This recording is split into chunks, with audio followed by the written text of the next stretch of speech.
বিষয় কি যে মানে আমরা যেগুলো এখন পর্যন্ত বলছি তার মধ্যে কাস্টমারের পক্ষে কথা বলার চেষ্টা করছি, ডেভেলপারের পক্ষেও বলার চেষ্টা করছি, ইঞ্জিনিয়ারদের পক্ষে কি বলবেন? মানে তাদেরকে কি সম্মান দিচ্ছে সবাই ঠিক মতো? না, ব্যাপারটা হলো কি, আপনি তো ঢাকার চিত্র দেখছেন, সেখানে ধরেন যত ভবন নির্মাণ হয় তার হার্ডলি 20-25% কিন্তু প্রফেশনাল লোকরা ডিজাইন করেন, হার্ডলি। আর ঢাকার বাইরে ইভেন ময়মনসিংহে এরকমও আছেন যে কৃষি থেকে পাশ করেছেন, ওনারাও কিন্তু ডিজাইন করেন।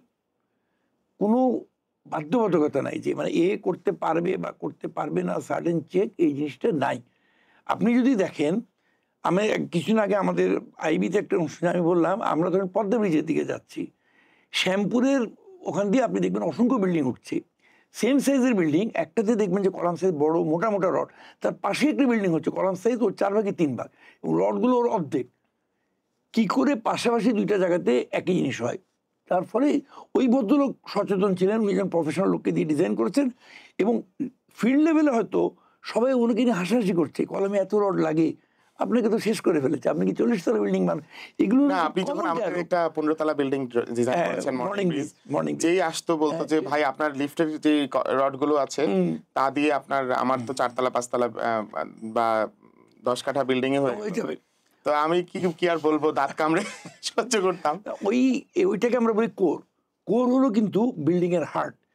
যখন বিপদ আসবে, সবচেয়ে বড় লড়াইটা আর্থকুয়েকের সময় সে কোর জোনটা করবে, সে সবচেয়ে ম্যাক্সিমাম ফোর্স কিন্তু হরিজন্টাল ফোর্স, যেটা আমরা আর্থকুয়েক ফোর্স বলি। আর্থকুয়েক নিয়ে আমরা আসবো, আমি এটা কিন্তু উল্টাও তো হতে পারে, যেমন ধরেন ডিজাইনার এবং ইঞ্জিনিয়ারের কাছে না যাওয়ার কারণে, ধরেন আমি আমার বাড়িতে একটা ঘর করেছি, দেখা গেল যে আমার মামা ডিজাইনার, এটা কমন, আমার খালু হচ্ছে সুপারভাইজার, আর আমার চাচা হচ্ছে সেই রাজমিস্ত্রি, সে বানায় দিল আর কি।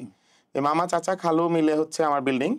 এখন মামা চাচা খালু চিন্তা করছে ভাইস্তা ভাইগনার বিল্ডিং, আমি বেশি করে রড দিয়ে দিই, আরো বেশি করে সিমেন্ট দিয়ে দিই, আরো বেশি করে যা যা মন চায় বেশি বেশি দিয়ে দিল। এটা তো হতে পারে, কিন্তু আমি যদি ইঞ্জিনিয়ারের কাছে যেতাম তাহলে হয়তো বা সে আমাকে প্রপার ডিজাইন দিত, আমি হয়তো যতটুকু ব্যবহার করা দরকার ততটুকুই করবেন, তার চেয়ে বেশি কেন করবেন? বেশি করলে যে শক্ত হবে এটাও কিন্তু আবার ঠিক না। যখন আমরা একটা কংক্রিট বানাচ্ছি, রেইনফোর্স কংক্রিট, তখন ওটা রডও না কংক্রিটও না, ওটা একটা নতুন মেটেরিয়াল রেইনফোর্স কংক্রিট। ওখানে সিমেন্ট, এই রড এবং কংক্রিটকে একভাবে বিহেভ করতে হবে। এবং রড তো আমার যেদিন বানালাম তারপর থেকে মোটামুটি একটা নির্দিষ্ট সময় পর্যন্ত আমি সংরক্ষণ করলে কোয়ালিটি থাকছে, কিন্তু কংক্রিট কিন্তু প্রতি মুহূর্তে তার কোয়ালিটি ভেরিয়েশন হচ্ছে। কিন্তু কংক্রিট যদি আপনি প্রপারলি বানান, ও কিন্তু কোয়ালিটি ডিটেরিওরেট করে না, স্ট্রেংথ গেইন করে। কিন্তু প্রপারলি যদি না বানান তাহলে ওটা একটা ডেঞ্জারাস জিনিস। তার মানে হচ্ছে ইঞ্জিনিয়ার কিন্তু আমার সেভও করতে পারে অনেক, অফকোর্স এবং অ্যাকচুয়ালি সেভই করবে। এখন তো যেমন কখনো জীবন সেভ করবে, কখনো পয়সা।